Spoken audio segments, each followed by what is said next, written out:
E aí, gente, tudo bem? Sejam bem-vindos a mais um vídeo aqui do Parabólica. Eu sou o Pedro Renol, professor aqui do Parabólica. Hoje nós faremos questões cobradas em Enem sobre Nova República, lá no início em José Sarney e em Fernando Collor de Mello, que foram as duas aulas que a gente teve até agora. É importante que a gente pare para fazer essas questões, para a gente ver se aprendeu de fato, para poder fixar o conteúdo. E essas são cobradas em Enem, mas como eu sempre falo para vocês, a gente vai fazer mais para frente também questões em outros vídeos de outros vestibulares, certo? Então já se inscreve no canal se ainda não for inscrito e curte esse vídeo. Deixa eu ver se meu microfone tá gravando, que eu esqueci, às vezes eu não liguei ele. Para ajudar o canal a crescer, tem geral, Brasil, filosofia, sociologia, tem muito conteúdo, é completo para o Enem e demais vestibulares, tudo bem? Gente, vamos lá então. Eu já vou colocar aqui a primeira questão. Essa primeira questão ela é de um Enem um pouco mais antigo, mas é ainda um modelo, porque o Enem ele mantém esse modelo ainda de questões, certo? Então é do Enem 2011. Na tela para vocês aí, uma fotografia em preto e branco. Eu tenho umas críticas. Eu sei que é uma prova nacional, quando é uma prova estadual isso é mais fácil de acontecer, mas uma prova nacional, a resolução das fotografias são péssimas. Muitas vezes a gente tem que analisar. Não é esse o caso, que essa aqui é bem simples, mas já aconteceram de ter fotografias de pinturas bem baixa resolução no Enem. Isso é péssimo, né? Eu sei que é uma prova nacional, mas não dá para prejudicar os estudantes nesse sentido. Mas vamos lá. Movimento dos caras pintadas. Ok. Existem pessoas, é uma fotografia em PIB, né, de uma reportagem que saiu na Folha de São Paulo, certo? E vamos lá. O movimento representado na imagem do início dos anos de 1990 arrebatou milhares de jovens no Brasil. É bem fácil, né? Nesse contexto, a juventude movida por um forte sentimento cívico, o que ela fez? A. Aliou-se aos partidos de oposição e organizou a campanha Diretas Já. B. Manifestou-se contra a corrupção e pressionou pela aprovação da lei da ficha limpa. C. Engajou-se nos protestos relâmpago e utilizou a internet para agendar suas manifestações. D. Espalhou-se no movimento estudantil de 1968, espelhou-se, né? E protagonizou ações revolucionárias armadas e tornou-se porta-voz da sociedade e influenciou no processo de impeachment do então presidente Collor. Bom, até mesmo porque a gente já está falando sobre esse contexto, sobre esse momento histórico, acho que vocês já devem saber. Mas é interessante para a gente olhar essa questão e fazer análise dos itens, dos distratores aqui, que são vários, é uma sopa de distratores aqui. Logicamente, que a alternativa correta é a alternativa E. Essa juventude lá em 1992, é o ano específico, tá falando início dos anos 90, 1992, ela tornou porta-voz da sociedade, influenciando o processo de impeachment. Só para esclarecer que num processo de impeachment, qualquer pessoa pode abrir, fazer um pedido, uma abertura em conceitos jurídicos no processo de impeachment. Porém, cabe à Câmara dos Deputados, inicialmente através do presidente da Câmara, acatar esse pedido. Ele vai ler esse pedido e vai ver se é compatível, se de fato há ocorrência. Então, assim, ao longo da história, os presidentes têm vários processos de impeachment pedidos, né? E aí abre-se eleições na Câmara dos Deputados. Se for a maioria aprovado ali, abriu o processo de impeachment. O presidente ele é afastado, ele ainda é presidente, só que agora é presidente afastado. O vice assume como interino, até depois a gente ter a aprovação do Senado, que aí é definitiva. A gente vai ter uma passagem também no judiciário, só para referendar tudo isso. Então, a população não derrubou o Collor literalmente, tá? Diretamente, melhor dizendo. Mas ela pressionou, mostrando que a Câmara dos Deputados deveria abrir o processo de impeachment. E foi o que aconteceu. Agora, todas as outras questões têm referências históricas, tanto no Brasil quanto no mundo, de momentos diferentes. A AA, por exemplo, diz que se aliou a partidos de oposição. Existiram partidos de oposição na luta pelo impeachment, certo? O partido de oposição, a gente está falando de PDT, a gente está falando de PT, que se opuseram ao Collor e estiveram presentes no movimento aí dos caras pintadas. Só que, olha só, e organizou a campanha Diretas Diretas, já é aquela de 84, que a gente falou aqui, que eu falo para vocês não confundirem, tem muita gente que confunde, que é aquela que pedia eleições diretas para presidente, lá na aprovação do Congresso para a emenda Dante de Oliveira, que falava que a ditadura ia acabar por eleições diretas, certo? Então, são momentos diferentes, momentos distintos. Próximos em tempo, o Caras Pintadas certamente se inspirou na movimentação popular do Diretas Já, mas não são o mesmo movimento e são contextos diferentes.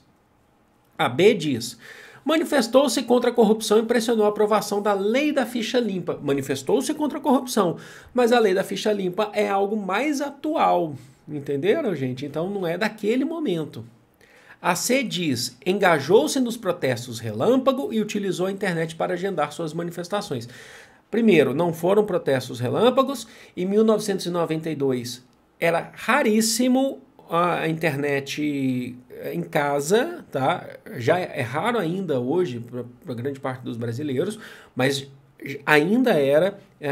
Às vezes você tinha em casa um computador, quem tinha computador em casa às vezes era quem trabalhava já com isso, ou eu cheguei a ter um que eu ganhei, mas era um computador bem arcaico, já era bem anterior a essa época, que ele era na verdade só uma caixinha, que era um teclado que você tinha que ligar na TV, e ele não fazia nada assim do que eu queria, não tinha uns joguinhos que eu nem entendia o que era, não existia o Windows, tá? Esse conceito, tá? Agora, essa C, ela está se referindo, vale lembrar que essa questão foi de 2011, ela está se referindo a algo que aconteceu em 2011, que foi a Primavera Árabe, que a gente tem vídeo aqui no canal, que os movimentos se espalharam muito pela internet, você teve agendamento, hoje é uma realidade, inclusive, tá? Mas que movimentos em massa se espalharam pela internet, através do Twitter, do YouTube também, que mostravam os movimentos e as pessoas foram se organizando. Então ele está pegando uma referência para tentar te confundir, tá? E a D diz: espelhou-se no movimento estudantil de 68, que lutavam contra as ditaduras, né? Então também outro contexto. E não protagonizou, esse movimento não protagonizou uma ação revolucionária armada.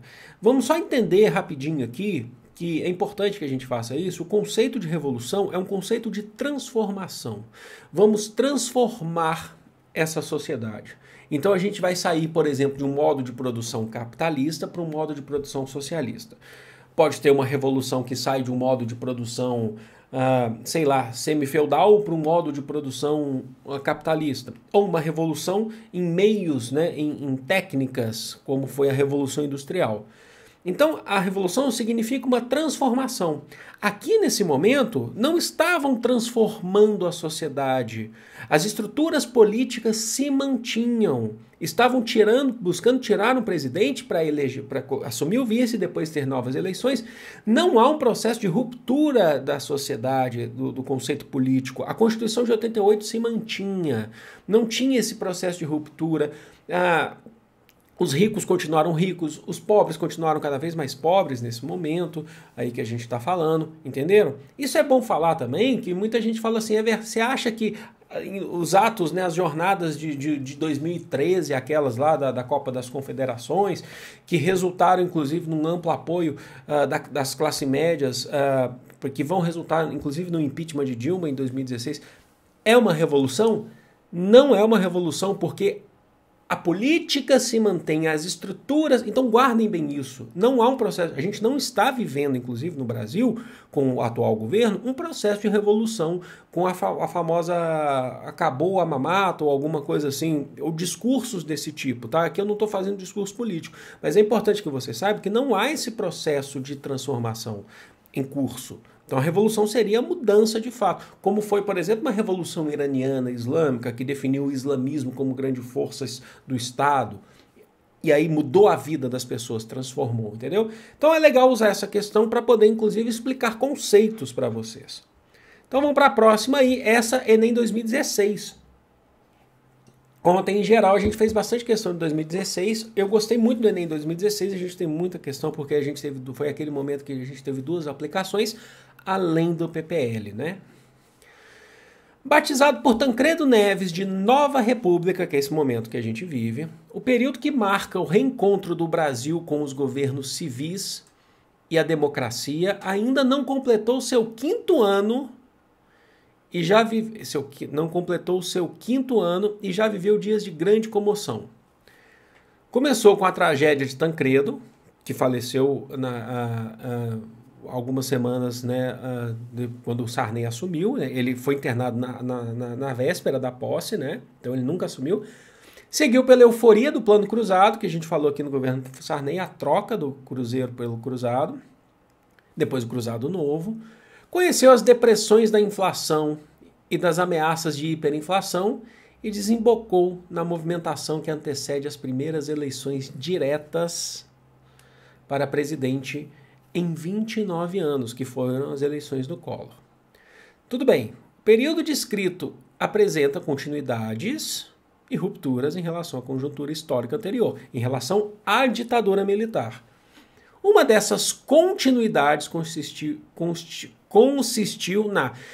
A questão fala que tem continuidades e rupturas, mas ela quer saber mesmo, o enunciado quer saber as continuidades. Uma dessas continuidades, então cuidado para não confundir, certo?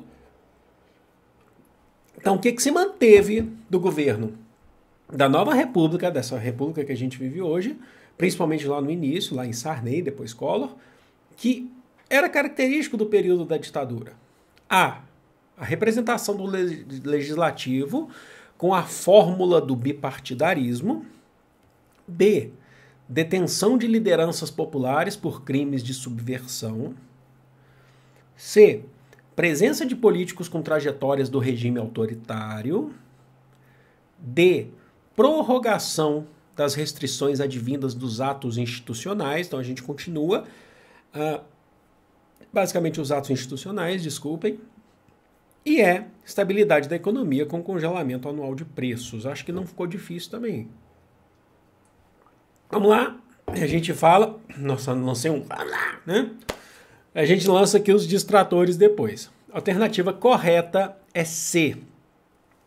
Presença de políticos com trajetórias no regime autoritário. A ditadura acabou, mas ainda se mantém políticos que são eleitos, de certa forma, que eram apoiadores da ditadura. O maior exemplo disso é o próprio José Sarney. José Sarney que foi pelo PMDB, o vice do Tancredo, mas antes José Sarney era de onde? Era da Arena. José Sarney era um apoiador do regime militar. Mais que isso, ele apoiou o golpe militar da antiga UDN, inclusive.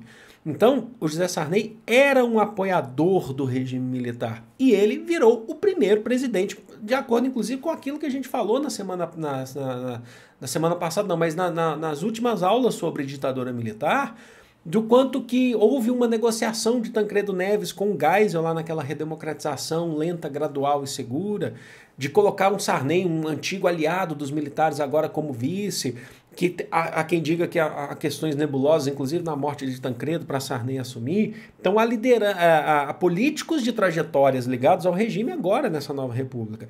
E outra coisa, o Sarney foi senador até 2013, certo? Então ele até pouco tempo atrás, o Sarney... 13 não, 15, ele era senador da República pelo PMDB, mas ele foi um apoiador da ditadura. Mas mais do que isso, depois desse processo a gente ainda teve, por exemplo, Paulo Maluf, que foi o candidato que apoiou os militares nas eleições contra o Tancredo e perdeu, mas o Paulo Maluf, inclusive, foi prefeito de São Paulo, governador de São Paulo, tudo isso depois do governo militar, certo? Tudo isso depois da ditadura. Entre vários outros que a gente pode achar aqui. Certo? Então, existe uma gama de políticos aí que fizeram parte. Então, a gente rompeu com a ditadura, mas a gente ainda mantém políticos. Também não é um processo de revolução. Não é um processo de revolução, porque não transformou a vida das pessoas. As continuidades acabaram dando muito peso nesse conceito, tá, gente? Ó, vamos ver os distratores agora. A A diz representação do legislativo com a fórmula do bipartidarismo. Primeira coisa que rompeu-se o bipartidarismo, já no final da ditadura. O bipartidarismo ele acabou no final da ditadura, certo? Então não pode ser essa. A B fala detenção de lideranças populares por crimes de subversão. Também já não se tem mais. A D diz prorrogação das restrições advindas dos atos institucionais. Os atos institucionais acabaram na ditadura, antes da nova república. assim como foi o AI-2 do bipartidarismo. E a E diz estabilidade da economia com congelamento anual de preços. Teve congelamento de preço. Estabilizou a economia no governo Sarney e no governo Collor? Não, a gente falou aqui que não, inclusive, certo? Então ficou tranquilo para vocês entenderem, né? Então é isso, gente. Espero que vocês tenham curtido, espero que vocês tenham gostado. Foram só essas duas questões, mas a gente ainda vai falar muito de Nova República, outros vestibulares estão por vir. É importante que a gente fixe esses conteúdos na nossa cabeça, na nossa mente, nos nossos estudos, que a gente faça as anotações, para poder fazer uma prova segura. Isso que é o que eu quero de vocês, e é isso que eu quero que vocês contem comigo, inclusive, nesse processo, nessa caminhada, tá bom? Eu vou ficando por aqui, vocês sabem que eu amo, quando eu falo isso, eu amo vocês de coração, é de verdade. Vocês são tudo para mim. Grande beijo, fui!